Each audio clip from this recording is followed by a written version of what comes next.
Ronan Sullivan trophy নিয়ে celebration. কখনো কখনো একটা ইনস্টাগ্রাম টেক্সট বদলে দিতে পারে পুরো গল্প। ফিলাডেলফিয়ার দুই ভাই রোনান আর ডেকলান সুলিভান, নামে আইরিশ, বেড়ে ওঠা আমেরিকায়, কিন্তু রক্তের টানে বাংলাদেশ। 2 বছর আগেও বাংলাদেশের সঙ্গে তাদের সম্পর্ক ছিল শুধু বংশ পরিচয়ে, কিন্তু আজ তারা লাল সবুজের ফুটবলের স্বপ্ন সারথি। কিন্তু মায়ের সূত্রে বাংলাদেশের সঙ্গে রয়েছে রক্তের সম্পর্ক।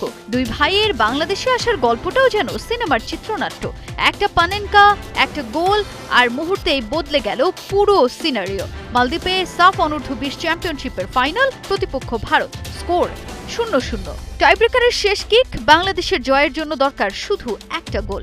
বলটা স্পট থেকে ছুটে গেল আকাশে। না, আকাশে যায়নি, গিয়েছে জালে। রোনান সুলিভানের সেই সাহসী পানেনকা এনে দিল বাংলাদেশকে শিরোপা। সেই থেকে শুরু একটা নতুন অধ্যায়ের, নতুন স্বপ্নযাত্রার। ভাইয়ের ওপর পূর্ণ আস্থা রেখেছিলেন ডেকলান। তিনি পারবেন বলেই বিশ্বাস ছিল তার।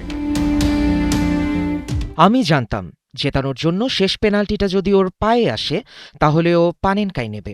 ও এমনই, ও কি করবে সেটা আমার আগেই জানা ছিল। ওর ওপর ভরসা ছিল।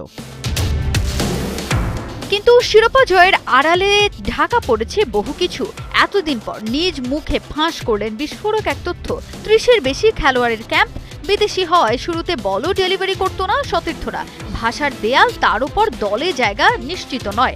এত সব অনিশ্চয়তায় সহযোগিতা পাননি টিমমেটদের কাছ থেকে। কিন্তু কথায় আছে না, যোগ্য হলে বাঘে মহিষে এক ঘাটে জল খায়। কয়েকদিনের মধ্যেই নিজেদের সামর্থ্য দেখিয়ে জায়গা করে নিলেন সুলিভান টুইন।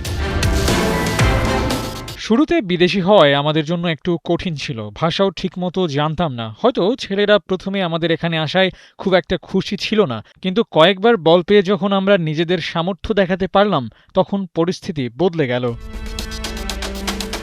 প্রথম টাচেই সাফের শিরোপা।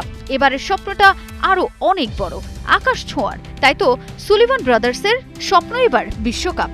48 দল নিয়ে for the very first time বিশ্বকাপ আয়োজন করায় স্বপ্ন দেখতে শুরু করেছে ওরাও। বিশ্বকাপে অংশগ্রহণকারী দলের সংখ্যাও বাড়লেও ওয়ার্ল্ডের বিভিন্ন প্রান্তে থাকা বাংলাদেশি বংশোদ্ভূত ফুটবলারদের একত্র করা সম্ভব হলে বাংলাদেশেরও বিশ্বকাপ বাছাই পর্ব পেরোনোর সুযোগ তৈরি হতে পারে বলে প্রত্যাশা ডেকলান সুলিভানের।